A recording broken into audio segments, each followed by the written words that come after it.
Hello everyone, welcome to Talking Reds, where we bring the latest Liverpool news, transfer news and much, much more. As you can see, I'm joined by Derek, Reese and soon-to-be Naj in a short while to discuss what has been happening this week. Obviously, Alexander Isak and Marc Guehi, will they happen in the next week? It's going to be a big week for Liverpool. Obviously, massive game on Monday night against Newcastle United. But following that, do we get the transfers done? Do we bring in a striker? Do we bring in a forward? Do we bring in a centre-back in Alexander Isak and Marc Guehi? A huge week for Liverpool, a huge week. It is the last week of the transfer window, but 9 days left, I think, until the transfer window finishes. So going into the last week of the transfer window, a big week, game Monday, and then on to the transfer window after that. So yeah, boys, we're discussing what needs to be done this week, and do you think we're going to do them?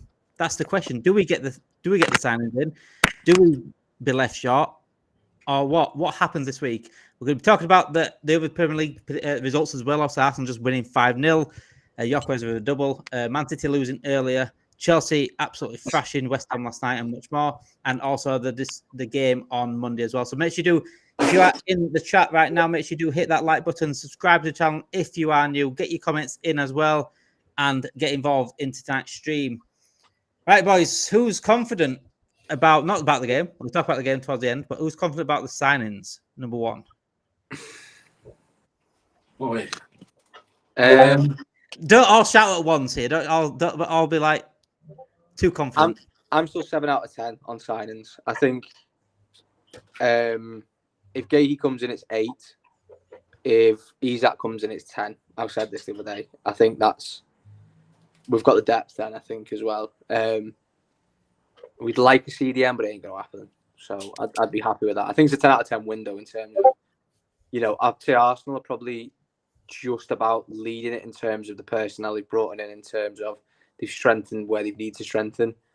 But I would say, I'd say we've brought the better players in. If you know what I mean, like we've brought Wirtz is the best transfer this window. Like that's just a fact. But I don't know. Like maybe you're looking at I can't really sum up whether Yorkers is better than Ekitike for I mean I think obviously that's what Arsenal need, but does Ekitike better for Liverpool? You know what I mean? And then I do like I think Wirtz is the best transfer, and if we add Isak to that, I think that's the second best transfer, or even the first if you like, because I think that shows up Liverpool's attack. But so 7.5 so far. I'll say 7.5 because we got Wirtz.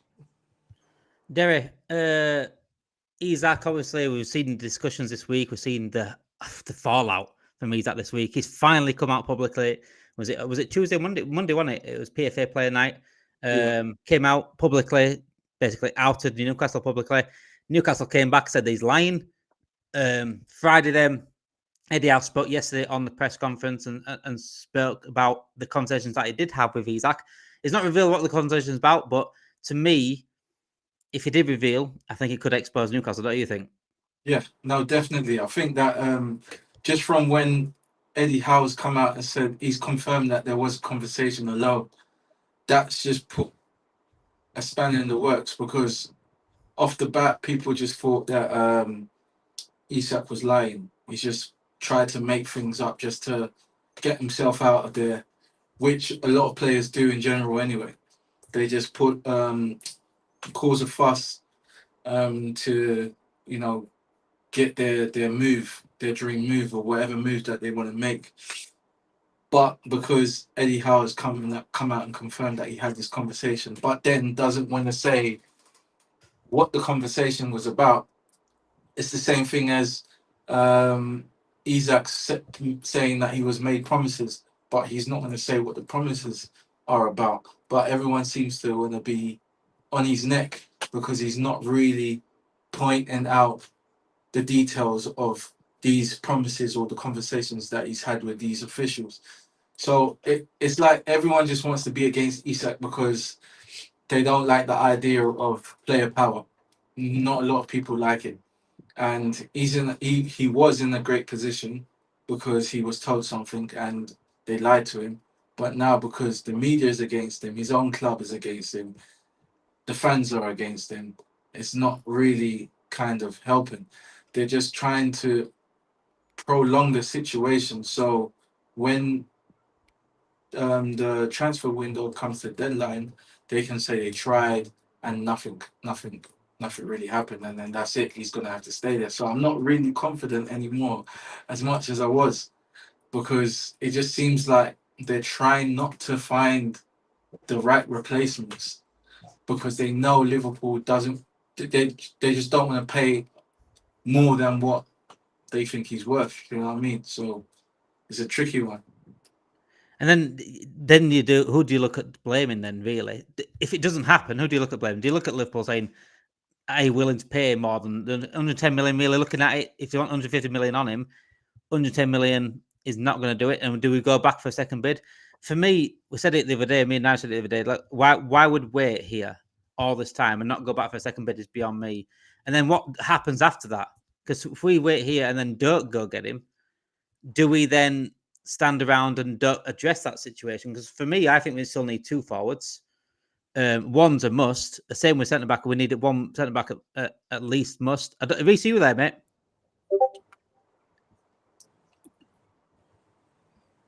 He's gone AWOL. He's gone AWOL. That's it. I'm releasing a statement 2 hours about your AWOLness. Right, Reece. So what happens after this? Do you think if Liverpool don't get Isak, do we stand still? Because we have done it in the past. I think if we don't get Isak, we're gonna wait. So we don't get him. We get him in January. You get him in the summer. That may not be ideal for everyone, but I think it's gonna be similar to what happened with Van Dijk, because that's their particular target that they want. They're not just gonna go and get someone because we feel we need someone. If you actually look at the market, if I had to ask all of you, who would you lot go for? We couldn't get Isak. Realistically, who would you go for? There isn't anyone of that quality. Minus Alvarez. Alvarez is not leaving Atletico. Who would you go for? That was the only person I was going to say. Probably Alvarez and Rodrigo. Alvarez and Rodrigo is probably the only two. Alvarez is not realistic, and Rodrigo's not a striker. So why are we going for Rodrigo to be a replacement for Isak? Rodrigo can play across the front three, but he's not a natural striker. Yeah, but we need another forward at least anyway. So yeah, I wouldn't mind waiting as long as someone can play there behind Ekitike, like a Rodrigo, like a Chiesa. I think we still get Isak. I think once the game's done, at some point during that week, we'll make a bid for Isak. Rumours being maybe 130. And then I think Newcastle will get a strike. I can't say whether they're going to get two or not. I think they might even end up with Wissa in the end, but they're going to have to pay the 60 million after once they get the money from Isak from Liverpool. That's what I think. And I think that Marc Guehi will get done next week as well, because it sounds like Paris said he's ready to sell now. So it's only 5 million difference. So I think it kind of looks like squeaky bum time, but I think Liverpool will get both of them over the line. I think so. I'm still leaning towards that though. Naj, what do you think? I can't see us not going back for Isak. It make no sense to me. Yeah, I agree with what Reece just said. Like, I think after Tuesday, I think Liverpool are just going to just be like, yeah, here's 130 mil, take it or leave it, sort of thing. I think what we said the other day, and I've been saying it all week. I've been saying for the last 2 weeks. Isak and Newcastle is beyond the point of return. He's burnt all bridges. Like they're saying, he'd be welcome back when his time's right. Like that statement is just like a bog standard statement a club would put out, wouldn't he? Like they're not going to turn around and go, "Oh yeah, we're going to just leg our like 130 million pound striker there. We're just going to leg him and just throw him in the reserves." They're not going to say that. Like, but also what fans are saying, like Geordie Josh and stuff like that. Let him rot in the reserves, and all that rubbish. Like they're not going to do that. Like they're just going to sell him because ultimately they're going to lose out more money because they're going to have a player's 130 million sat on a bench. And even if he does play again, which he won't be, even if they try and coerce him into playing again, he isn't going to want to play for them. So he's not going to be Alexander Isak. You know what I mean? I mean, and it sounds bad that he's a professional footballer and he should be playing to his contract and stuff. But, we've seen what's been said. There's quite clearly been lies in there from Newcastle side. Like, he's not going to come out and say that over no reason. Eddie Howe basically admitted that they've had the conversation. Then bridges are burned. He's done as a Newcastle player, and the only suitors are Liverpool. People have been banging on going, "Oh, Real Madrid coming from next season." It's not going to happen. It's not going to happen. We are dining at that table, and we are the club that can turn around and go, "Here's the 130 million, 140 million, and we're going to have your player off you right now. He wants to come to us. You have got to stay in the matter, but you take it or leave it now. We come back in January and we offer you 90 million." And I think that's what will happen. They're going to lose best part of 50 million for just if they do keep him. But I think you know, the sort of the PIF, I don't know how much they have involvement in it, but they're going to step in at some point and go like, look, you know, let's just sell him. Like it opens Newcastle up for 300 million. By the way, if they sell Isak, they literally they can buy like 6 or 7 players, like decent players as well. You know, by just selling Isak, 300 million. We're going to be spending 300 million this window. Look at the quality we brought in. Like, I'm not going to say that Newcastle can't attract that quality, but still they can throw money at players and get them in. You know, exactly what United do right now. And I just think it makes sense for. I mean, Isak said makes sense for all parties, isn't it? Well, along them lines. In the statement as well, they sort of covered all doors, didn't they? Really, they ensured that they tried to make obviously Isak look like the liar, ensured that they look good on their part, but also still saying like, oh, but you are welcome back, because at the end of the day, if it doesn't go through, is the wrong striker. So the best thing for them is to sort of welcome back. They try to cover every base, a bit like what journalists do a little bit, make sure they get right in the end. And they know with 9 days left, there's a very strong possibility, like Derry say now, he's starting to think now that it might not happen. That could be the case. But for me, if Emperor's New Clothes says here, last offer, 125 million, move on, I think we do have to move on for me. I think we not move on like we'll go get him again next summer. Yeah. I'm not a striker, Reece, not a striker, but a forward that can certainly play there. We need 2 forwards at least right now. We need 2 forwards. One is a non-negotiable. Oh, if you look at it, Liverpool have been targeting Isak. This is not new. I think Liverpool's had Isak on their radar for a number of years. So I don't see. Obviously, we would like to get him this summer. And I still think we will, but because Newcastle have been difficult because they haven't covered themselves, without having a proper director of football and being rejected left, right, and centre for all their targets. I don't see Liverpool walking away. I still think they'll probably go and get someone for the time being, like a left, like an attacking player, but I don't think they're gonna be like, okay, we need to get someone else instead of Isak. I think they instead of I get what you mean, not instead of Isak, but as well as Isak, but Isak can wait for a bit. Like it's like the Konate situation. We waited a year for Konate. We didn't replace Lovren. We went into that summer with 3 centre backs. We went into that season with 3 centre backs, 2 injury prone, and then we cried about injuries when it happened, and we weren't prepared for the season. We should have got a centre back in, then go get Konate as well the season after. Wood says if we do get Isak, I don't see how we afford. I'm not saying we can't, but I see how we're going to afford to get Rodrigo. And I see Rodrigo more as you maybe get him as a loan. Eventually, if it goes well, then you get him at the end of that loan. Because in terms of what Ronald are asking for, I don't see. Plus a centre back as well, I don't see it. I see 2 out of the 3. So if we don't get Isak, then maybe you get the left winger and then you get Guehi. But I don't see 3. I don't see 3 players. Unless you go for, what's his name? I forgot the one we was linked with, the one who plays for Lyon, the young left winger. Fofana. Yeah. But I don't see us going. I think we're looking for someone who's more proven, more elite level right now. So yeah, that's what I heard as well. Like the quality of player that we've got to bring in has got to be like a 60, 70 million winger. But that kid is a pretty special kid, to be honest. He's not really a mediocre type of winger. He's actually quite decent. And sometimes you just got to take the risk with these type of wingers, because there's no one really, apart from like Rodrigo. I don't really know anyone that is worth that amount of money. So if you're not going to pay that amount of money, you might as well go for someone that's promising, like Fofana. Because I don't know. Do you know anyone else that's pretty much out there, apart from Elise, actually, maybe? But I don't think Bayern Munich would want to let go of him. Barcola, as Keith said there. Did you see that about Barcola yesterday on Twitter? No. I'm not going to drag it all up because it's like it's not good for YouTube. But go and have a little look at it. It's very very strange. Like, okay. But yeah, not good. I'll say that. Right, okay. So we'll cancel that out then. Isak Guehi Yildiz says Badger for 10 out of 10 window. I think Isak and Guehi alone makes a 10 out of 10 window. Yeah. I think if we don't bring in anyone else, it's a 7 out of 10 window for me. I just think it started brilliantly. I think obviously Wirtz, the signings we make, it's all the same. Most of the signings, 95% of the signings we make are absolutely fantastic. It's just we'd never do enough. That's the issue. And when it feels like a different summer, when we feel like we have done enough, we've done a lot in terms of bringing players in. It's just the amount we've got rid of as well, which doesn't help, Derry, does it? No, it don't. It kind of feels like I don't know. I was just reading something the other day, and someone said that we've gone from like a 10 out of 10 window to 5 out of 10, and it kind of feels like that because we started off. If it was the other way around, like if we started off by getting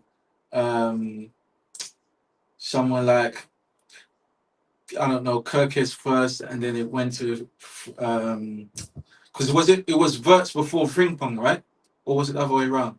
Frimpong. Frimpong first. Yeah. And then Wirtz. Yeah.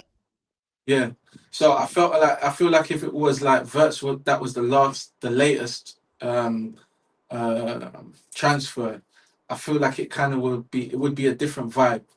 I don't think people will be too, even though it's like, yo, we need a defender. I think with Konate's form, if it was better and he was in a better mind space, it would be a different situation. We just don't know what he's on, and that is frustrating. Do you know what I mean? And because he's not even playing that good at the minute, in my opinion, it makes it seem like he just doesn't want to be here, and then that's what makes it tricky. And I don't understand why this whole 5 million difference is a problem. Like Guehi he's a bad boy. He's an absolute bad boy defender. I don't know why it's just like taken long. Every single time we have to deal with a transfer that we want, it's always like weird. It always takes a long time to just get things done, and I don't understand it. But it is what it is. I feel like, for me, in my opinion, getting Isak is more important than Guehi. If we ain't got another attacker, to rely on Chiesa is a bit mad to me. Gakpo is a bit mad to me. And then Ekitike's just got here. So it's kind of... I was going to say, I think both are important, but I think at the moment, I think Guehi's more important than Isak, I think. If you look at so funny, boys. So funny. Now you're saying that, no, it's so funny. I literally did a 10-minute stream earlier to go out tomorrow about the importance of these two signings. Which one's most important? I think they're both important, but I just think based on what I saw in that first game, I think Guehi's more important because for me, I think he goes straight in at the minute. Based on how Konate did in that first game.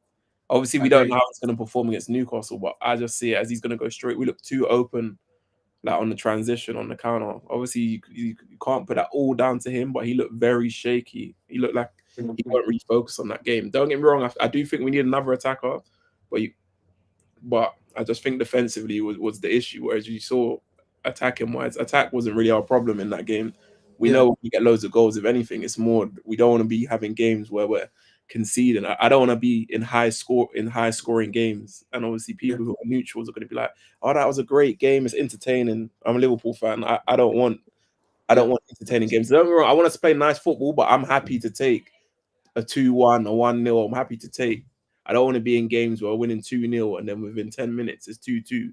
Yeah. Like, we've kind of had that in the past. I don't like all that kind of stuff. It makes me uneasy. I want to know that Liverpool's winning 2-0 or 3-0. I know I don't have to necessarily watch the rest of the game if I need to go out and do something. The game's set. I don't want to feel like I have to stay there because I know Liverpool, if they can see the goal, then you know what I mean? It's panic station. I heard that. But saying that, those two, when you say 2-0 and then we go back to 2-2, that's happened twice. Yeah. And those two times that happened were all Slot's decisions. I'm not going to say, because now he's explained it, and obviously Frimpong's now injured from that scenario and stuff like that. But bringing on Endo is one of the decisions he made, and that decision there, it almost caused us the game. Well, one of them it caused us the game, and the other one almost did. I hear you. I think the main reason was not having Gravenberch. That's what I think the reason was. That's true. But the only problem we have is that it shouldn't take for us to lose one player for the whole system to kind of like disappear. that's why we should have really this summer. We should have really got another 6. Obviously, it looks like we probably will try and address that next season. Liverpool maybe looking at like an Adam Wharton or something like that. But we should have really addressed that this year. As much as I'm over the moon with most of the signings, I still think that we should have really just addressed that. Because if he gets injured now, this is what you're going to see. You're going to see Liverpool kind of more exposed. It's kind of more of a 50-50 game, which is not really ideal. It's not even just the injury either, is it, Reece? Because last season he dropped off massively second half of the season. That as well. Yeah. And we can't have that happen again. That could have been because we was already kind of just overplayed him. Yeah. But we had already won the league, kind of like it was kind of you know what I mean. So mixture. The morale could be done, and it's just in party mode. We've won the league. It's all done. So you can't really judge his performances on that side of things because it was kind of already done and dusted. But when it was really time to get to work, Gravenberch was the main man, and without him, it would have been a very peak season. But it's true, not having him there is showing how exposed we are in the midfield. If it can be done and we get a 6 that can just fill in the gap for the bit, because Endo is not it. He's not that guy. We can't keep bringing Endo in to come and do something, and then the whole game changes, and then it's 2-2. Konate, like you said, for me, he's a nervous character, and when you're like that, you spread that energy around the team, and I feel like it. Do you know what? We've got Leone, yeah. We've just bought Leone, and I feel like it's just gone under the radar. I feel like the kid is good enough to go straight in. I feel like he's just as good as Konate or even better. He's comfortable on the ball. I've seen what he can do when he's on the ball and off the ball. He's got strength. He's got pace. He understands the game. Being 18 ain't a thing. Arsenal brought in a 15-year-old and he got a penalty and they just won 5-0. Like, it's nothing. If you can play football, you can play football. Do you get what I'm saying? Is that Leone one's interesting though, because we're going to speak about the game later on. I've got a good idea for Monday. If we were to change formation for Monday, I've got a good idea to go about it. So it goes back to my idea before the season, just in case we do change formation. I don't know if we will, but in case we do,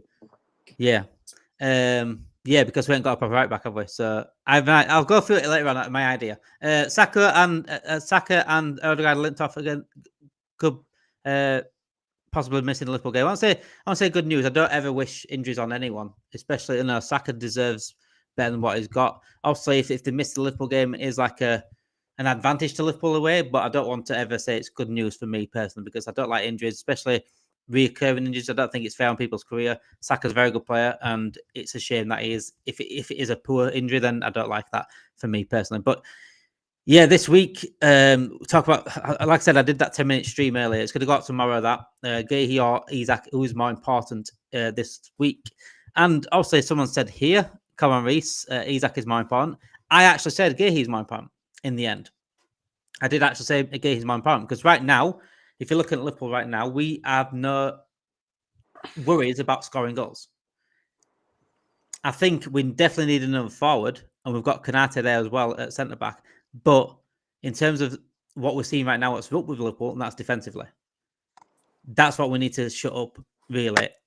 Forward, in terms of scoring, we've got 6 goals in the last 2 games, in the games that we've played. But we've conceded 4, which is massive. Absolutely massive. And you cannot concede 4 in 2 games. That's just ridiculous. And that 2-0 up to go 2-2, that can't keep happening. We need to start being a bit more... I think it's a lot about system as well. I mean, I don't like this whole... The left back comes inside and becomes that sort of extra centre back because playing centre centrally to a wing position or a wide position is completely different as a defender. I'd rather Gravenberch be at DM and drop back into a back three rather than a left back come across. Yeah, it's a different position. It's a different playing centrally is completely different to playing wide. Anyone that picks that, anyone that played football will know that. David, who is your vice captain? My vice captain for FPL, it was actually Cole Palmer. But my captain's Gyökeres though, so Yeah. Odegaard means out. It means Eze in. I'd rather Odegaard than Eze. Well, yeah, exactly. Eze's there now. So yeah, that's a fantastic sign for them, by the way. Yeah, Guehi though, Derry. Yeah. What do you think the money's going to be for Guehi when we get him in? I'll say 35 million we want to offer. They want 45 million. Do you think they're actually going to agree on 40 million? I think it will be about 37. That's a bit specific. 37.67, yeah? Yeah, 37.5. I don't know, man. I don't know. I really don't know. But I feel like we'll just pay the money that they're asking for, man. But it will obviously somehow add up to what they're asking for, because we need to get him. We need to get him. If he somehow ends up going to somewhere like Manchester United or I don't know, Tottenham or something like that, even though they've said that he's rejected them and all of this stuff. If somehow he just sees that these guys are playing good and they look like they've got something popping, and he just decides, all right, cool. If Liverpool don't want me enough, I'm going to go to a team where they do. I'm going to be pissed, because this guy is just ready to go. He's proven he's a Premier League. He's one of the best Premier League defenders that's played. And I don't understand why you wouldn't just pay the money a long time ago. Get him into the team so he can start playing the way we like to play. Why would you make it so long that you have to just... I don't know. People may say, yeah, he can go straight into the team, but Konate might start playing good again. He might just decide, oh yeah, I'm going to sign this deal, and then he plays good for 3 or 4 games, and then when it's the most important game that we need Konate to play, he fucks up, and then we start going in a downward spiral. I don't like things like that. You just get him in while he's confident, and let's move along. We ain't got time to be dropping points. Do you know what I mean? So we waited. Remember, we messed around with Lavia.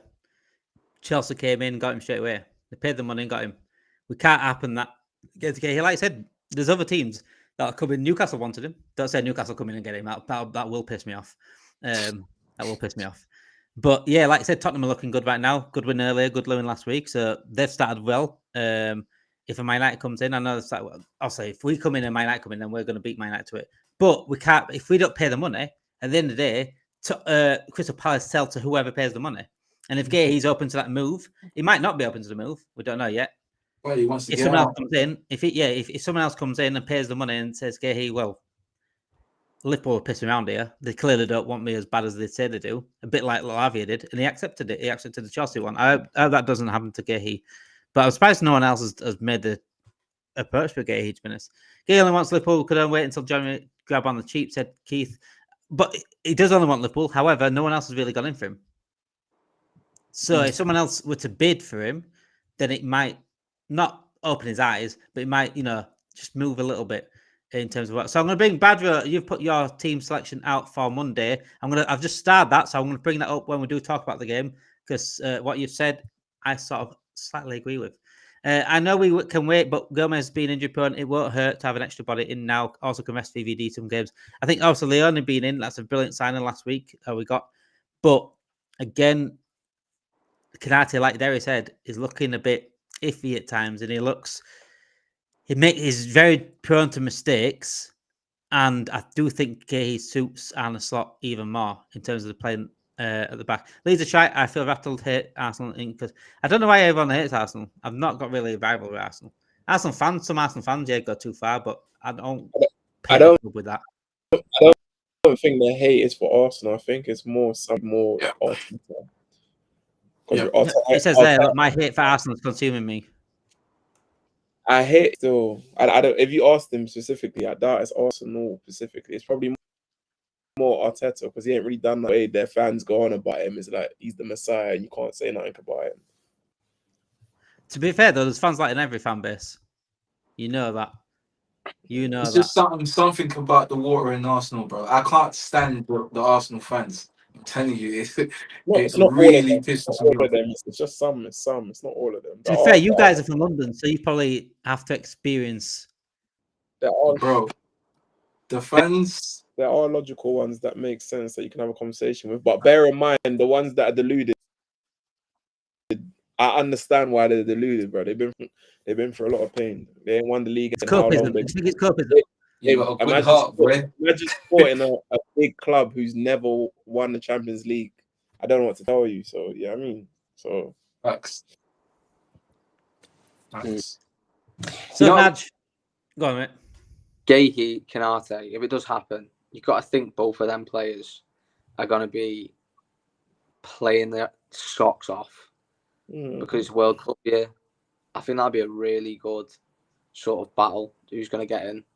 Because obviously all the players this season want to get in the World Cup squad. So, I mean, obviously, the obvious players are like sort of. I mean, I don't say they don't have to play well; they're just good anyway. Like Alisson, Van Dijk, they're obviously going to be in. But I mean, like players like Canate, like he sort of get Deschamps drops him, doesn't he? Sometimes for Upamecano or Saliba or Hernandez. I think that if I was going to say someone else, I forgot. Luke Haber's come through, hasn't he, into the French squad now? Yeah, that's right. Yeah. So like Canate's almost battling out for like 4 people, whereas like Guehi's sort of in the same boat, really. But I think Guehi's obviously the best English centre back. Like, I mean, he definitely was last tournament. But again, still, there's obviously players that have come through for England, like the last couple of years at centre back. So I think it'd be a really good competition to have them two in general. Like we sort of had last season of Diaz and Gakpo sort of had that competition, healthy competition. I think that's something we can really like look towards if we do sign them. I think that's like I love competition within a football club. Like we've had that a lot at Liverpool, and I think that makes the team better. Healthy competition makes a team better because like we actually said last season, the reason why we sold Quansah is because if Canate had a stinker, he still knew he was going to play. Like because he's not going to play Quansah is like, what can you do? So, getting Guehi almost eliminates that from Canate's head. It's like, I've got to play good every game now. I can't have a stinker. I've got to play good. I've got to have concentration. I can't, it's like, it just creates that like winning mentality, I think, but a bit better. It happens at all big clubs. And it quite happened to us a few years ago, didn't we, in midfield? We had Anderson, we had Fabinho, Wijnaldum. Behind that, we had either injury-prone players or players that weren't good enough. And they were looking behind themselves thinking, yeah, we're playing next week. So it didn't matter. And that's we can't have that. We can't have people looking behind the backs and saying, I'm playing next week. We need people on the toes. We need competition to be high. And like you said, it did work with Gakpo Diaz last season. They both had the moments. They both, obviously Gakpo had more moments, I'd say, as a whole season. But they both had the moments where they were fantastic and the other one was dropped off. And that's what you want. And it's same. This is why Slot continues to talk about 2 players in each position. This is what he wants: 2 players in each position, because he don't want any drop-offs. You're going to get drop-offs because, for example, if Salah on the right, you drop him someone else, it's going to be a drop-off. Say Van Dijk, Leon is behind him. It's a drop-off. No offense to Leon, it's a drop-off, but it's it's okay as a drop-off. It's not. Oh, last resort, we've got Endo at centre back. Derry wants Endo at right back on Monday, I heard, anyway. Say that again. I said you want Endo at right back on Monday, I heard. Hell no. You know what's mad, though? Minus Endo at right back, I wouldn't say you can't not have Endo. I think at right back's a no-go, at centre back, yeah, but for him to come on and see out games, and if you had him as like the 3rd choice for the like Gravenberch, that's fine. Right back, yeah, that's a no-go. But you saw last season when you saw last season Slot use him, he was fine. He was fine. You need a player like that, Derry. You need a player like that. You need a player that's can't have Endo on the field anymore, bro. Why not? You've had worse players than Endo on the field. Liverpool's that's true. That's true. And I couldn't handle it, bro. Nah, man. Endo is still I can't, bro. But there was with all the respect to Endo, yeah. No, man. He's here. He's here to stay. So you just got to get on board, mate. He's not going anywhere. He's here. He is he's dead. He's not dead. He's not dead. But you got to bear in mind there was multiple games where he came on and we saw out the game last season, which helped. Let me finish. Which helped contribute to win us the league. It's true. He came on bare games and saw out the game. Bro, that's not true, man. Don't tell me he didn't play his part. Listen, listen. Everyone played their part last season, and Endo was important. Whether it was a bit part or not, he played his part. He played his part towards us winning the league. Just a little bit. Just a little bit. Better than nothing. It's still a contribution. It's something. It's fair. It's fair to say that. Okay, he's contributed and it's helped us. You know, I'm not gonna say it helped us win games. It helped us see out moments of the game. That's fine, but really and truly, the games were kind of dead and done, dead and dusted. The other teams weren't trying to get back into the game, and then Endo came in and then completely shut it off. No, that's not what happened at all.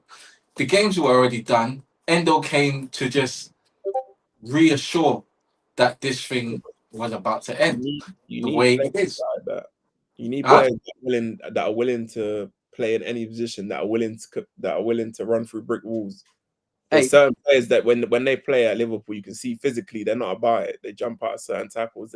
They're about it when it's a nice game of football. When it's a physical game, they don't want none of it. They go into hiding, and a lot of them, their ceiling may be way higher than Endo's. But I like players that they wear their heart on their sleeve. They're not scared to go into a tackle. Yeah, facts. They're going to be committed to the cause. You know what I mean? You had players like that. You had Milner, who was like that towards the end. We kept hold of for how long? You need certain guys that are kind of around that can kind of see out games. That's true. Of experience. And to be fair, though, Milner has actually got a bit of technique. Milner had techers, bro. Not anymore. And the last couple of years at Liverpool, he didn't have no techers. He was just there as the experience man. He didn't have no techers. Come on. He had more than Endo, bro. Huh?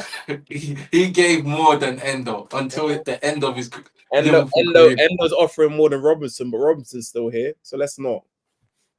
What's that point? What's the fella from what's the fella that used to play for United, the Scottish lad? Is it Ferguson? McTominay? Oh, back in the day.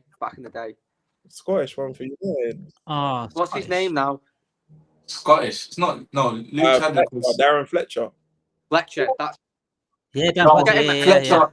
Nah, Fletcher was actually decent. No, but he's actually decent. Come on, what's the decent stuff? Endo's the same way. Decent. Decent is average. Okay, that's what these guys are. Fletcher was actually decent, bro. Like that. He used I don't think Endo's better than Fletcher though. No, he's not. But I don't think Endo's no, he's not. But that's exactly what Fletcher used to do. Fletcher used to come on at the end of games when Carrick was tired or when whoever was tired in midfield. Fletcher used to come on and see the game out for United, and that's why that's a fact. So that's what Fletcher's level. Fletcher's quality was completely different. It's not night and day. It's not night and day. It's really not. What? It's not, man. It's not. They do the same job. Fletcher and Endo, bro. You lot are forgetting, because United were winning so much there. A lot of men just think every player in their team was elite. There was a lot of average guys that came on that did a job. They understood their role. The reason why this is what I'm saying. This is why Endo's there. Fletcher ain't no elite player. If he's elite, where did he go? Where did he go after United? Where did he go? Why did no big club? He wasn't elite. He weren't even close to being elite, but he's far better than Endo. He's not far better. Far better than Endo. Because he won multiple things at United. People's heads kind of a bit clouded and think he's better than what he is. We were winning games. That's why people don't see Endo for who he is, bro. No, I do. He's a basic player, but the same as Fletcher. When these guys come in, they're going to do a job. They know how to do the basics well. They ain't got no outstanding trait. Tell me an outstanding trait that Fletcher had that was elite, that made him so better than Endo. He was a workhorse. He was box to box before. No. That's what Endo is. What? On the head. They're workhorse. Endo is a workhorse. You see players who ain't got elite talent or elite attributes. That's what you call them. They're basic. They do the basics well. They run. Come on, man. That's what they do. Let's not do that to the word workhorse. Just because. True, man. Wait, hold on. He just does not. Yeah, I don't rate Endo. I really don't rate Endo. that is the truth. I don't rate Endo. But anyway, what I'm saying is that the difference between him and Fletcher could pass the ball. Fletcher could read the game.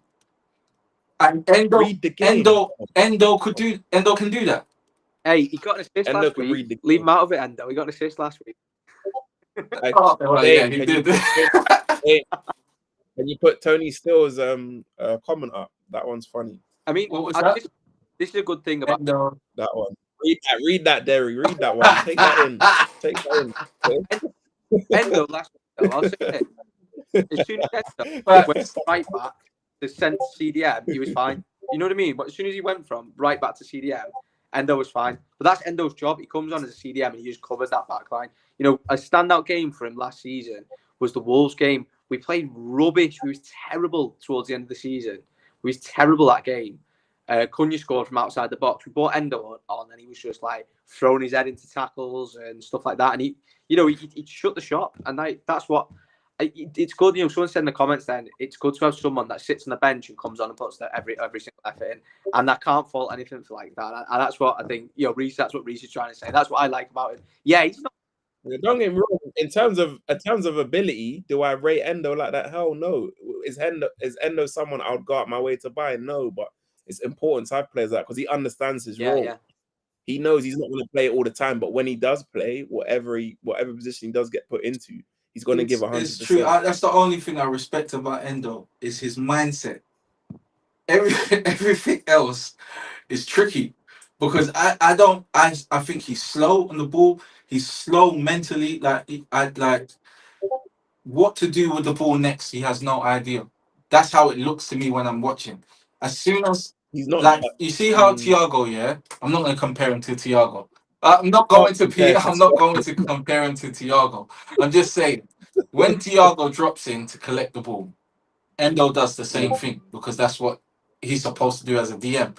But when he goes to collect that ball, I'm already looking at the situation. That's gonna happen. As in, what's he gonna do next? But he's not that kind of player. He doesn't have that skill. Thiago to be like, you are a DM. Huh? You're supposed to have that. Yes, you're collecting the ball from the from in between the two defenders. If you're coming deep, you're gonna be thinking, "What's going on behind me?" McAllister played there for a little bit and quickly learned that you can't play there and not check your shoulders, bro, or not check your windows. And he's not doing that every single time. McAllister, I don't think every DM has to have that. That's what I was going to say. The best DM have that. I don't think. No, listen to me. Listen out for me. If we've got 2 8s that are technically good that can do that, I don't think we need a 6 that can do that. As long as if that 6 makes up for it in work rate and gets the tackles and interceptions and things like that. But what I do worry about Endo is quite rash and he gives fouls away in the wrong place of the pitch.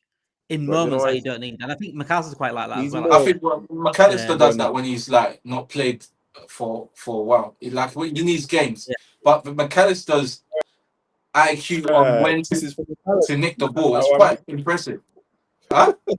That's what I'm hearing. Excuses being made for McAllister's mistakes, but there's no excuses being made. Come on, man. For me, at the beginning, I weren't sure about McAllister. I was always on McAllister's case. But gradually, he showed that, okay, he just needed some time to get used to the way we play. And this same situation has happened again, where he's not played since the ending of last season, and he just needs to catch up a bit because the way he reads the game and picks the ball off players is like one of the best. But when he's not on his game, this guy will just cause free kick after free kick after free kick and get yellow after yellow after yellow. And I feel like it's just his rhythm. He just needs to get into the game and then he'll be fine. But Endo just doesn't have that. And I feel like when I said as a DM you need to have the understanding of when you need to pick up the ball, it's just because of the way we play. Every DM comes in to get the ball and then goes off or comes in, lays it back, or needs to know what's happening behind him. And he just doesn't have that idea at all. I think with Endo, you got to remember he's more of a slot. He's more of a clock player, so he's more of a non-nonsense 6. He's not thinking 2 or 3 games, 2 or 3 stages ahead. He's more thinking, he's more like a stopper, and then probably get the ball, lay off, do the simple passes or some through ball. If he does happen to do that, he probably didn't mean to do that deliberately. He probably, luckily, got that. He's kicked it. That's why. You think about why Klopp signed him. He's more of that kind of player. I think the only reason Slot has kind of kept him is because he understands his role he knows he's not going to play all the time, and he's willing to do a season. He weren't really playing him loads, but And he likes keeping players happy, doesn't he? True, Slot. but And that's one person that's always going to be happy. you can't keep saying you need quality to play for Liverpool, and then when we're winning 2-0, you bring on Endo. That don't make no sense, bruv. If I'm honest, right? If I'm honest, though, Derek, if I'm honest, last season Endo offered more than Exactly. Curtis Jones did. Say that again. Endo offered more last season than Curtis Jones. That's not true. Curtis That's Jones not is meant true. to be a better That's player. not true. It's true. That's not true. I don't even rate Curtis Jones. I don't even rate Curtis Jones. Actually, The time Curtis Jones did a big part of that game. Oh, he's procrastinating. I agree. I don't even rate him. But he'll go past 1 or 2 man, great, and then after that, release the ball. Not releasing the ball, just going round and round. Facts. I agree, but he's contributed in so many games last season where it's like, raw. And I'm sure everyone has said this. What do you know? What? Yeah, Curtis Jones played kind of good today. You know, I know every Liverpool supporter has said that at least a few times. But you know what the problem is? He never follows it up. I'm sure he'll have 1 or 2 good games, and then he gets in his head and he thinks he's greater than what he is, and then he goes back to the lackluster. It's like, what are you doing? This is what it's been like for his whole career. This is what it's been like. Why is he not pushed on? That's true. You know what I mean? He's got bags of talent. That's what's more frustrating about it. But I think he thinks he's better than what he is. That's the problem. Whereas do the simple things. Do the simple things well. We know you're talented, but do the simple things. The lay it off, the simple passes. Make up your mind. For me as a midfielder, you got to be able to make up your mind when it comes to the final decision in terms of what you're going to do next. You can't kind of wing it and then make up your mind at the last minute because someone's going to take the ball off you. But I prefer to play him there at that right wing back position. Yeah, that's fine because he's more athletic. But in the DM, I'd rather Endo than Curtis Jones in the DM. I'd rather Endo than Curtis Jones. You see, the thing is, yeah, I would only agree with you with this, yeah, if Endo had just had the sense to just not try to do anything else apart from just play it first time back to the defender when he gives it to you, because he makes that run, he makes that movement to collect it deep, and only thing that's going to happen is he gets tackled because he's too slow, and you don't want that against a team like Newcastle. So it's either Endo plays there or McAllister plays there. What's that in the 6? Yeah, bro. We can't have Endo playing there, bro. No, and are you talking about in terms of Monday's game? Monday, yeah. I'm sure Gravenberch is available, no? Yeah. Oh yeah. We're good. Yeah, I forgot about that still. It's just right. Don't worry, guys. Don't worry. When Endo gets announced as 6 on Monday, Bro, Derek will go check on Derek. Instant heart attack, bro. I just say though, if Gravenberch comes off, you know, when he gets a bit tired, Gravenberch comes off, you know, all these fans turning around going, "Oh yeah, we're gonna snap all your players." Listen, Endo comes and he snaps all. This is what I'm trying to say. When it comes to that physical kind of game, Derry, you're telling me you'd rather Curtis Jones in the 6 or McAllister physically. When you know Endo's not, he's not going to let someone just go past him. He's going to go through them. He might get a red card, bruv. That's all right. That means it stops Newcastle from scoring and you take out one of their players. You got to do what you got to do. Don't just let the guy go past. We are Liverpool, bruv. We don't do things the easy way. Do we really want to be having another red card at St. James's Park? No, what I'm saying is if you look at the games we had against Newcastle, especially the one in the League Cup, the reason we lost that game was the midfield because we got bullied. Because our midfield are pretty on the ball, but physically they're not really offering much. Apart from Szoboszlai, he's the only one who's offering off the ball. But McAllister and Gravenberch weren't really offering much. They got bullied. You have an Endo there. He may not have the quality in terms of going forward and whatnot, but he's not going to be someone who's going to get bullied. He's not going to go down without a fight. Whereas the rest of them, minus Szoboszlai, they don't have that physical presence, that physical attribute. Gravenberch is 6 foot plus. He doesn't have that physicality. He's pretty on the ball. When it gets physical, his strength is athleticism. And McAllister, he lacks athleticism. His strength is his footballing brain. He's tenacious and he goes into tackles, but you see a lot of the time McAllister, he will get bullied. He's out of his depth because he's not meant to be a 6. He's meant to be one who's further forward. You know? True. And that transitions nicely on to this, because it's what we're going to talk about the starting lineup. And what Badger said here is an idea that I did have as well. If we are going to play 4-2-3-1 and Gomez is fit, I said, for me, in my opinion, for this game alone, I'd drop Wirtz. I agree. For those legs in midfield, because last week when Wirtz played Bournemouth, he got bullied off the ball quite easily. And this isn't Bournemouth now. This is Newcastle midfield. These all three are physical I don't players. even think that matters, about the Bournemouth. Forget Bournemouth. I feel like a lot of players didn't do their thing against Bournemouth. I feel like it's just the chemistry thing, and just knowing what you're about to get when you go to St. James's Park. If you stick with an 11 that's already played there, and they understand what it's like to play at that stadium, and then bring on Wirtz, I feel like we're in a better position to win that game. Even though I rate Wirtz, I think he is he's up there. He could start and just do a madness in the first half because of his positioning. They don't know where he is. They won't know where he's playing. He's got freedom to move wherever he wants. And I feel like his understanding with Ekitike is what makes Ekitike the player he is right now. So that could work in our favour, having Wirtz. But then the other side of it is the fact that it's just Monday night versus Newcastle, and they're vexed, and it could be a very physical game that Wirtz might not be able to handle. And the other idea I did have, which I'm going to run through you guys, I don't know what you think about it. I did talk about 3-4-3 at the beginning of the season. Potentially, if Guehi comes in, we could actually use that in certain games and certain situations. Now, we ain't got Guehi, but we have got Leone. If we put Leone, Van Dijk, there is agreeing, but Nigel didn't agree. Leone, Van Dijk, and Konate is a back three. Yes. Then I'd put Szoboszlai on the right, and I'd put Kirkers on the left, with Gravenberch and McAllister in the middle.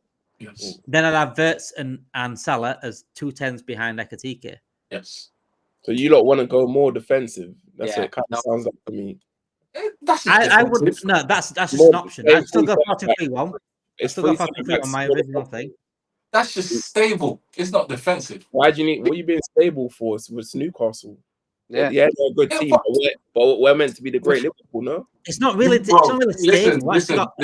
Attacking. You don't just go into fights. You don't just go into fights as if oh yeah, I'm the greatest fighter of all time. So no, but what I'm saying is, if you kind of show fear and you play in a way, I don't think it's showing fear. I just think it's working around Newcastle in a different way that they're not expected to. We've lost players. So all right, my thing would be for you lot then, if you say that, then who's going to be the creator instead of Wirtz? I didn't say I said Wirtz and Salah behind Ekitike as 2 10s. Well, if we're being realistic, we know Slot's not going to change into no back three and then a back five. So he's going to never know, bro. Why not? Slot likes changing. He's not going to make all those changes just for Newcastle. He's never had no reason to. It's not that much of a change. It's only changed a little bit because of no right back. And another thing he said was in his press conference was that this 18-year-old kid has come in to the club, and it feels like he's been here long. Yeah. Do you know what I mean? And I don't feel like he said that because it's just to say it. I feel like he's saying it for a reason. Yeah, you know what I mean? So it could be that he's trying to just let people know there's a possibility that he could just go in there. I hear what you lot are saying about Wirtz, but you got to remember it's one game. So for me, for him to get more used to our system, he needs to play. You don't drop him out. In the 3-4-3 players, him and Salah but say he had a great game against Bournemouth, we wouldn't be talking now about thinking, let's take Wirtz. I don't even think he was dead. I don't think he had a dead. I don't think he was bad. No, I don't think he was bad. I think specifically for this game, in terms of the physicality, is what I'm looking at. I think what he was lacking was the end product. He just didn't release the ball quick enough. He popped up in nice little spaces. His link up play with Ekitike was very impressive because he kept putting him in. It's more about he was dilly-dallying on the ball a bit too long. And I think maybe he might realize after that game that you're not going to get all that time like maybe in the Bundesliga, because that's when he's going to get pickpocketed. It depends what Slot goes for, because I see it as if he doesn't, I have a funny feeling he puts Szoboszlai in the 10. And for me, that's a mistake. Do you know, I categorically hate 3 backs and 5 backs, so that's why I'm shaking my head. I can't stand them. I think they're shite. I'll be honest with you. But you know, I think what I've been like very on like play Gomez. He's very good at fullback positions, and he's very big and he's physical and he's like that. He's quick as well. And I said like obviously he's had his injuries, but he does a good job. Like I was trying to make the point of. But like you know, it makes no sense for Liverpool to play 3 at the back against this Newcastle team because they haven't got Isak, and that is the main threat. I know Anthony Gordon always has good games against Liverpool, but he's going to be playing up front. They're not going to play a Schuler against Van Dijk and Canate. They're going to have Harvey Barnes up against Gomez, and then they're going to have Kirkus up against Elanga. So them 3 players, you know, that could be starting like Gordon up front, Barnes on the left, and Elanga on the right. We don't really need a 3 at the back for that. We just need the pacey wing backs that we've got. You know what I mean? That they just need to, you know, we obviously need to, in times, you know, Gakpo needs to fill in, and I think having Gravenberch in the middle is going to help a lot for that cover on the side for Gomez. But you know, Gomez is naturally a better defender than Frimpong anyway, so I don't have any issues with him playing there. I get what you're sort of saying with Leone coming in, but I've always been on sort of this is what we're going to continue to play this way. We're not going to change it. We won the league last season. Why would we do that? I know we played 2-10 against City, but that was warranted at that time. So I think like, you know, it's the second game of the season. I don't think we need to do that. I think, you know, we did concede last week 2 goals. We did concede the week before 2 goals. We didn't have Gravenberch last week. You know, I felt like the Palace went to sleep. You know, I think that's why we ultimately conceded them goals. But, you know, against Newcastle, I don't think we need to do that. I just think we just play with the team that we have. I think Wirtz might get dropped, though. I do think that might happen. It's nothing to do with him getting bullied as such against Bournemouth. Like, you know, he's come to a new league. He looked good to me. He was playing good balls out wide. He was getting in good positions, stuff like that. Turns, brilliant as well. You know, if we do go with Szoboszlai, I don't think it's like the worst idea to start with. But like Reece said, I'd still probably want Wirtz in there just to get used to these games. You know, you're going to be playing teams who are horrible like this. You want to play against these players. You want to get used to it and stuff like that. You know, and if someone's trying to foul you and stuff like that, which, you know, I don't, by the way, I'm not buying into the fact that Newcastle players are going to be doing that because Liverpool put a bid in for a player. It's absolutely idiotic. Like, you know, it's the hard man syndrome. Like, oh, we're going to bat your players. You know, they're not going to do that. But you play Wirtz in that game, you know, they're probably going to be a bit upset about Isak. But you play Wirtz in that game, like they've not got a striker up front. You play Wirtz in that game, there's going to be so much room for him. Like, I just think if they double up on Wirtz, they can't double up on Salah. If they can't double up on Salah, they got to, you know, it makes sense to play him. I think the creativity in that game, you know, it's got to be looked at. And let's face it, Newcastle haven't got the best keepers in the world at the minute. I'm not saying they're bad, but they're not the best. It's a very unsettled team. I think Liverpool just go for the juggler and just go in, play the usual way, and I think we'll win. I'm confident about winning actually. Like, I really am, because I think not having Isak is like the most, like, that is Newcastle at the minute. Like, they play through Isak. That's how they won last season. That's how they got into top 5 last season. That's how they got Champions League. That's how they won the Carabao Cup. They haven't got that.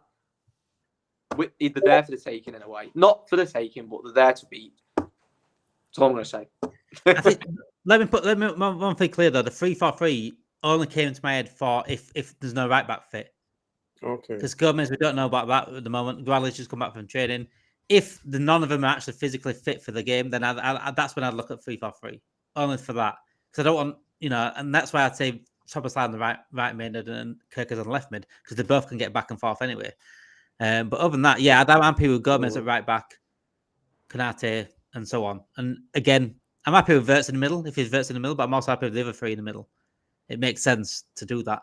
Badger said, David, you go to Newcastle. I wish I was, mate. I wish I was, but now you said that, I am doing a watch along on here for the first time. So yeah, make sure you tune into that. If you can get Sky Sports on in the background and get me on here in the foreground. If Joe scores, I'll try tears, Joy. Go on then, mate. What's that? Full commentary as well. Commentary, I don't know. I can't. Unbiased. Oh, I hate Joe Linton. There's not a chance. There's not a chance I could do unbiased commentary. But I do unbiased opinions, but not commentary. I couldn't commentate a Liverpool game. I couldn't. There's too much emotion going on. It'd be like Banzone. I heard Isak's going to be there on Monday. Yeah, he's in the away end. Yeah. In fact, he's the one that's going to hold the banner up saying free Isak. That good. We can hear them crying in the tune. Yeah, Alexander. if it's starting them off. But yeah, what do you think about obviously today's happenings? Chelsea beating West Ham last night, Arsenal winning 5-0 earlier on, City losing again. I'm not gonna go crazy over the City score because Tottenham usually get it. I said that last night. I said I think City will beat them. I predicted a win for City, but I said Tottenham are their Belgian team. So it's not massive. It's not like, oh, that's it, City are out the title now. No, Tottenham beating. I think it's too early to read in. It's only game 2. I always kind of break them, see where you're at after that, and then so forth. But I do think at the same time there are issues there with City. We know Tottenham's a bogey team, but we're transitioning quite a few first team. They're doing the same. But I think defensively they're quite weak. He's being sold. They've got Trafford. I'm not saying Trafford's not a good goalie, but he's not at the level of Edison. So that's definitely kind of what I saw. It looked like how do I pronounce his name? The one they bought from Lyon? Cherky. Yeah, Cherky. He didn't look like he had the greatest game. Him and Mamouche didn't look like they can. It looked like it didn't work with them two and Haaland, all three of them playing. And then obviously Foden came on. And then even if you look at it, I think he brought Rodrigo on. And last time I checked, Rodrigo's meant to be out for the first few weeks of the season. So he brought him on and he's not even fit. Like a desperation thing, wasn't it? Yeah. It kind of looked, and that's kind of a little, if I was a Man City fan, that's a bit worrying early on. We know Pep does tend to, early on, you're bringing on someone who's not that the rest of the team wasn't performing how they were supposed to perform. Just looked like Tottenham athletic, more kind of willing across like the pitch. Man City had their moments in the first half, but Tottenham kind of soaked up the pressure well. And I was saying this when I was watching it with my dad anyway, that because Frank's the manager, I said this before as well. He's a very good man. A few players, obviously they missed out on Eze. I think Eze would have been better at Tottenham, but it is what it is. We'll see how he does at Arsenal if Arteta uses him correctly. But with Frank, he's used to, like, he plays a good style of football. He's quite pragmatic. When he plays a better team, he kind of sets his team up to be difficult to break down. So which is what happened with Tottenham. I think at home against teams he thinks he'll be more open and more attacking. But if you look, there's I haven't even heard of off the bench. So he's that type of guy where he's not just gonna be. You see when they had Ange Postecoglou, he was moaning that he didn't get back. He kind of just wants to buy a whole team. You're not gonna get a whole team at Spurs. This is leaving. Yeah. You're gonna get a few players, but you're gonna have to coach and work with players. And I think that's what he's gonna do with Tottenham. Tottenham. I said this before as well. They beat Wolves. Obviously, they looked really good, but they played against a team who didn't want to win. They played against a team who didn't land the punch. They were kind of constantly punching them in the face, and they didn't punch them. They played a team that punched them back, and look what happened. There or thereabouts. But I don't look at City as our biggest challenges. I look at they'll be there or thereabouts, but I look at potentially even Chelsea. I know obviously they might be up and down as well because they drew against Palace.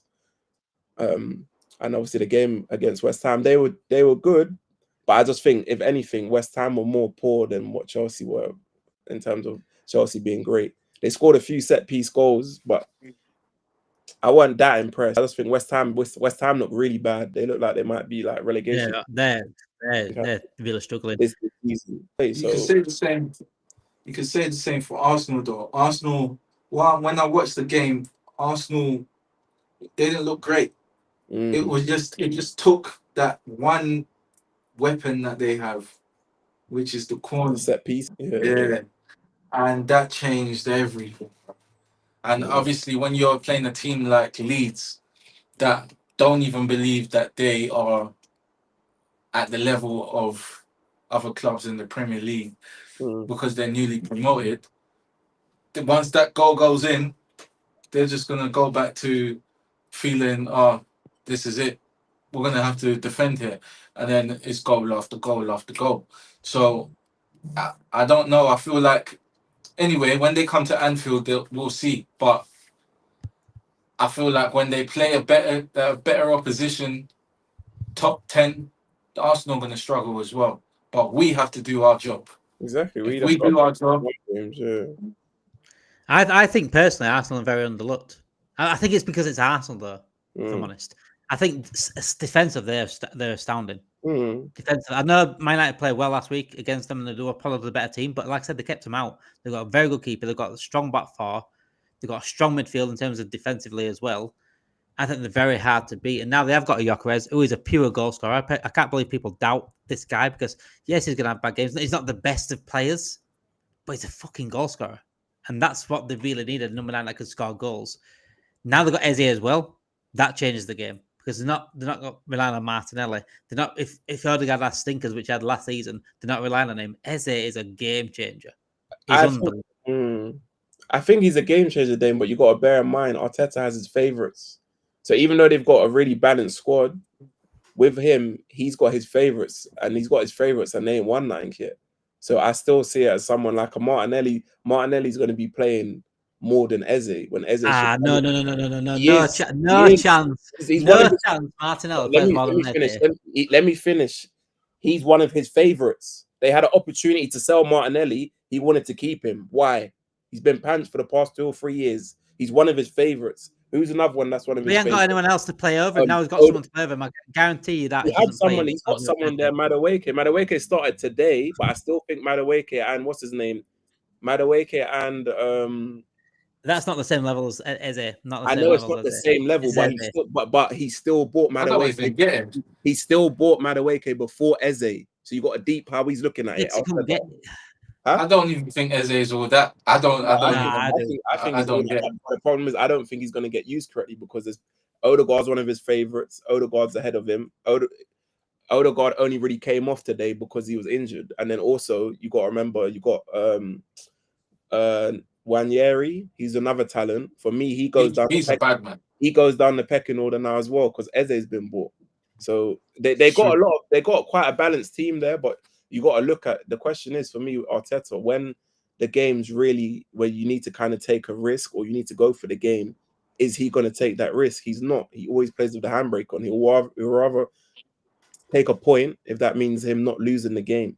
So like today, the game looked kind of boring, and then Arsenal got that goal and it kind of opened the game. Once it went 2-0, I stopped watching it because I was like, the game's done. But same. I do agree, Dame. Their team's very balanced, but you got to remember the manager you're dealing with. You're dealing with a manager who's got his favourites. Similar to I don't think he has his favourites though. He does, man. But similar to what Klopp had. He hadn't had the options to. He's always had. He didn't have any squad depth last season. The options. He chose to only get a striker right now. They needed a striker years ago. No, he wanted a striker last January. He called the board out and they didn't back him. But before then, what did he do? You got Havertz, and because the Havertz didn't work, you went and put him up front.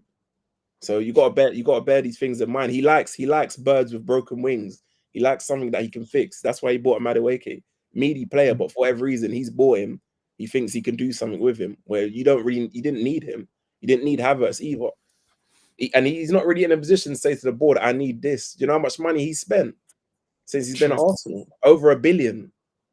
So it's not like he hasn't been backed. He's been backed. It's just a question of when is he going to pick the right players, the right lineup when it comes against certain teams? Is he always going to go for his favorites? And when the pressure's on, you're going to see when Eze should be playing instead of Odegaard, it's going to be Odegaard playing instead of what's his name, Martinelli.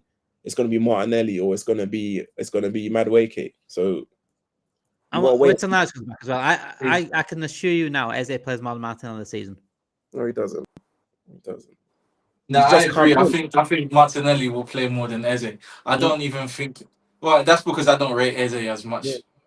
Anyway, but go on. Martinelli, just from the fact that when I saw that he didn't let Martinelli go. When I saw that, I said, this guy, he loves Martinelli, bro. It makes no sense to me why you didn't let Martinelli go. And Martinelli, but then again, doesn't he want 2 players in each position as well? Like a bit like what Slot's doing. Yeah, but what caliber? If let's Martinelli go without getting the quality, though. The quality. If you let him go, then they could have got Rodrigo. But you're there faffing about. Like, why are you keeping Martinelli? I don't think Rodrigo's available if Real Madrid want him. Real Madrid don't want him. They don't want him. But I think there's reports now that they possibly do want him. What? That's why no one's really got in for Rodrigo. That's properly cut, bro. They don't want him, man. You see when Florentino wants someone to go, yeah, they're gone. They froze him Easy. out. He's not even getting any minutes, Dane. That's why his agent keeps trying to link him to any other club or trying to get in contact with Liverpool or Arsenal and this and that. He's not getting minutes. He's not even going to get no game top rating. Facts. But you just got to deep it in I'd your be head. interested to see what happens to Rodrigo, though. I think Berta wanted to get rid of Ellie, but I think behind the scenes, Arteta. And then even if you look at that, Trossard, they should already moved him on. You've given him a new contract and a pay rise based off what? What did he do to earn that? This is what I'm trying to say. He does weird stuff, Arteta. Kind of like praising and promoting guys, and they haven't really done anything. And him like 2 seasons ago or a year ago, he didn't really. But if anything, he's been underwhelming. But yeah, I still look at them as one of our biggest threats. But I just think Arteta will be the Achilles heel when it comes to Arsenal. Which is on, he crumbles. You saw it last year when they played PSG. You should have really went for the game a bit more. But you kept relying on Saka. Obviously, it's about if you use him correctly. For me, if I'm the manager of Arsenal, I put him in the 10. Odegaard goes to the bench. But a lot of men are not going to want to hear that. They're going to say, he's the captain. You can't. No. He goes. For me, he goes on the bench. Yeah. You still play Martinelli left? Left, I'm not sure. If Odegaard or 1 second. Naji back. Is Naj back? One's gone, one's still. One's standing around. I really hope we play Leone. I just got a feeling this guy plays and never looks back after this game.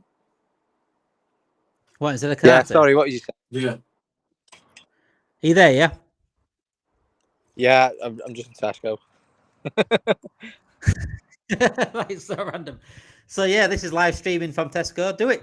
Turn your phone around. Ask someone in Tesco what their thoughts are on this game on Monday. And also, actually, Naj, who do you think is going to play more this season, Eze or Martinelli? Naj. Eze. Yeah. Right. Okay. And yeah, if you do want to ask your people at the till who they think is going to win on Monday, let them know that. But yeah, guys, thank you everyone for watching tonight. Make sure you do join us tomorrow for our match preview and things coming out in the day tomorrow as well. So make sure you join us for that. And also at night time for the match preview for Monday as well. And Monday is our first watch along on Talking Reds. So make sure you get across to Talking Reds on Monday. Watch our first watch along of the season. And what a watch along it's going to be Newcastle against Liverpool on Monday night. So the watch along will start about 7:45. The game starts about 8 o'clock as well. So make sure you do get across for us to watch that. And thank you for watching tonight. Make sure you do hit that like button, subscribe to the channel if you are new for all your latest Liverpool news, transfer news, and Liverpool content in general. Have a good night, guys. Enjoy the rest of your weekend. I'll speak to you all tomorrow.